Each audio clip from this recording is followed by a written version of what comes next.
गुरुजी ब्रह्म कौन होते हैं? इनका स्थान कहाँ है? इनकी शक्तियाँ क्या है? इनका भोग क्या है?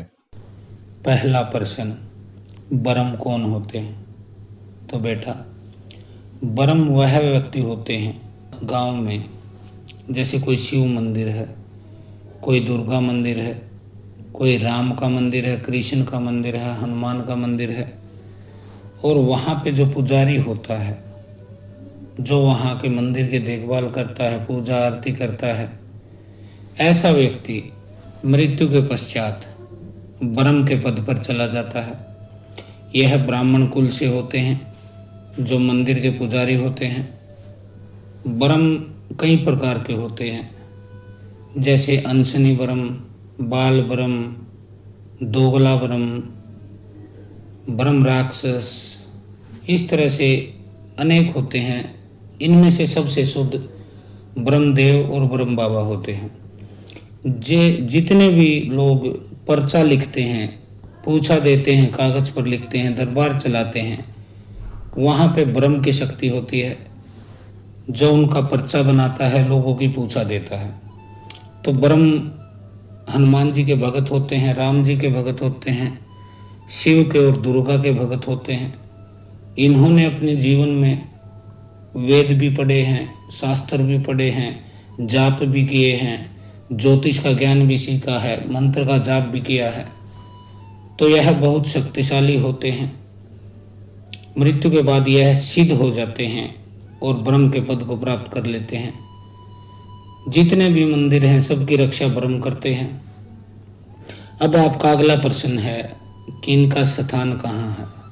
तो बेटा, इनका स्थान जो है वह किसी भी मंदिर में जो पीपल का पेड़ होता है, उसके ऊपर किसी तीर्थ स्थान पे, घाट पे, जैसे गंगा जी का घाट, यमुना जी का घाट, गोदावरी का घाट, इस तरह से नदी के घाट पर जो पीपल का पेड़ होता है, उस पर भी ब्रह्म का निवास स्थान होता है। अब तुम्हारा तीसरा प्रश्न है कि इनकी शक्ति क्या है। तो इनकी शक्ति हर प्रकार से सुदृढ़ होती है। यह ज्योतिषी का ज्ञान सीखे हुए लोग थे। तो यह जब दरबार में बैठते हैं, गद्दी लगाते हैं, तो फिर आपको किसी चीज़ की दिक्कत नहीं रहती है, क्योंकि यह व्यक्ति के भूत के बारे में, भविष्य के बारे में, वर्तमान के बारे में सब कुछ बता देते हैं। सब कुछ इन्हें दिखता है। एक ब्रह्म इतना तेज पूछा देता है कि वह आपके जेब के नोट का नंबर, आपके आधार का नंबर, यहाँ तक की चीज़ें भी ब्रह्म बता देता है। ब्रह्म एक शुद्ध शक्ति है, सात्विक शक्ति है, जो कि दरबारों में अक्सर काम आता है। इनकी शक्ति ये भूत को, प्रेत को, जिन को, मसान को यह हटा सकते हैं। किसी का वशीकरण है, उसे काट सकते हैं। किसी के ऊपर मारण क्रिया हुई है, उसको भी काट सकते हैं। हर तरह के तंत्र के क्रिया में यह निपुण होते हैं। एक बार भगत इनको सिद्ध कर ले तो फिर उसे कुछ करने की ज़रूरत नहीं रहती है। दरबार चलाना पूरा का पूरा ब्रह्म खुद संभालते हैं। मरीजों से बात करना, उनकी चीज़ें बताना, उनके रोग का निवारण करना, उनको उपचार बताना, हर तरह का तरीका ब्रह्म को आता है। अब इनका भोग क्या है, यह है आपका प्रश्न। तो इनका भोग जो है वह सात्विक भोग होता है। उसमें दूध में बतासा आप डाल के भोग लगा सकते हैं। आप लड्डू का, बेसन के लड्डू या बूंदी के लड्डू का भोग लगा सकते हैं, लाल या पीले रंग का। इनको लाल पीले फूल पसंद आते हैं। इनको 5 अगरबत्ती लगती हैं एक जगह पे एक साथ, अलग अलग नहीं, एक साथ इकट्ठा करके उनको जला के लगाया जाता है। घी का दीपक इनको दिया जाता है। इनकी भक्ति जो है वह मंगलवार और शनिवार को, सोमवार को और शुक्रवार को, चारों दिन में से आप जा सकते हैं ब्रह्म के पीपल के पेड़ के पास इनको भोग देने। इनकी सिद्धि के बारे में भी बता देता हूँ। ब्रह्म की सिद्धि करना वैसे तो कठिन कार्य नहीं है, लेकिन यदि आप में अक्षमता नहीं है, आप में उतनी ऊर्जा नहीं है, तो आप इनकी शक्ति को संभाल नहीं सकते हैं, क्योंकि ब्रह्म एक प्रचंड शक्ति होते हैं। हनुमान जी के भगत होते हैं, ब्रह्मचारी होते हैं। इनकी शक्ति को आप संभालना कठिन होता है थोड़ा। जो लोग मांस मदिरा आदि का इस्तेमाल करते हैं वो भी ब्रह्म की सिद्धि नहीं प्राप्त कर सकते हैं, क्योंकि यह सात्विक देवता हैं। इनके भगत को प्याज लहसुन तक नहीं खाना होता है। मांस मदिरा तो दूर की चीज है। प्रतिदिन नहाना होगा, उसे जमीन पर सोना होगा, पैरों में खड़ाऊ पहनने होंगे, सफेद उसके वस्त्र होंगे।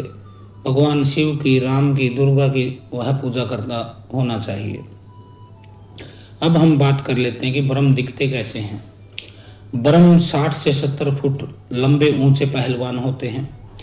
इनकी दाढ़ी सफ़ेद होती है, इनके सर के बाल सफ़ेद होते हैं ऋषियों की तरह।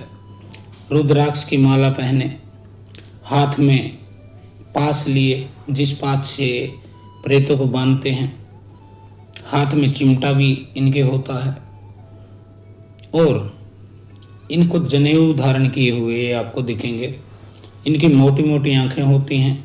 यदि किसी को अनुभव हो तो बहुत मोटी मोटी आंखें दिखेंगी, सफ़ेद दाढ़ी दिखेगी। एक ऊर्जावान शरीर इनका ब्रह्म का दिखाई देता है। ब्रह्मों में हर्षु ब्रह्म प्रमुख हैं, जिनके धाम पर हजारों लोग जाते हैं, उनके कष्टों का निवारण होता है। तो यह ब्रह्म की शक्तियाँ होती हैं। ब्रह्म भी एक ऐसे देवता हैं जो भोग पर चलते हैं। ये भी आपकी पूजा पाठ, आराधना, भक्ति, प्रेम के भूखे नहीं होते हैं, क्योंकि यह आपसे भोग लेते हैं और सीधा सीधा आपका काम करते हैं। इनके नाम का जप करना, इनके चालीसा को पढ़ना, आरती करना, ये सब मूर्खता की बातें हैं, क्योंकि तंत्र आपको प्रार्थना करना नहीं सिखाता है। तंत्र आपको उस देवता को वशीभूत करना सिखाता है और अपना काम करवाना सिखाता है। खाली उसको भोग के माध्यम से चलाया जाता है और चलाया जाना चाहिए। इनकी पूजा वैसे तो घर में भी कर सकते हैं, लेकिन एक प्रेत योनि में होने के कारण मैं आपको शिक्षा नहीं देता कि इनकी पूजा आप घर में करें। इनको जब कोई काम हो आपको, तो खाली एक कटोरी दूध में 2 बतासा, घी का दीपक, 5 अगरबत्ती, 5 लड्डू, पान का पत्ता, उस पर राम लिख सकते हैं पान के पत्ते पे। ये चीज़ें आप चढ़ाइए इनके पीपल के पेड़ पर और इनसे जो काम कराना है उसके बारे में बताइए, प्रार्थना करिए, भोग चढ़ाइए।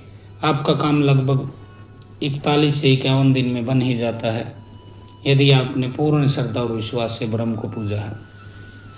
तो यह शिव और राम के, हनुमान जी के भगत होते हैं।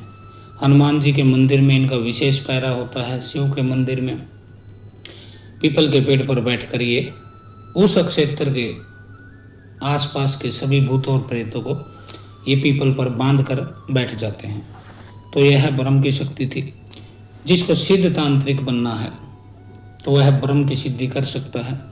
ब्रह्म की सिद्धि करना कोई बहुत टेढ़ी खीर नहीं है, बहुत कठिन कार्य नहीं है। ये बड़ी आसानी से मान जाते हैं। एक सरल और प्रसन्न देवता होते हैं जो जन कल्याण की भावना अपने भीतर रखते हैं। हर समय राम का, हनुमान का, शिव का नाम ये जपते रहते हैं। तो आज के लिए इतना ही। हर हर महादेव। ओम नमो आदेश।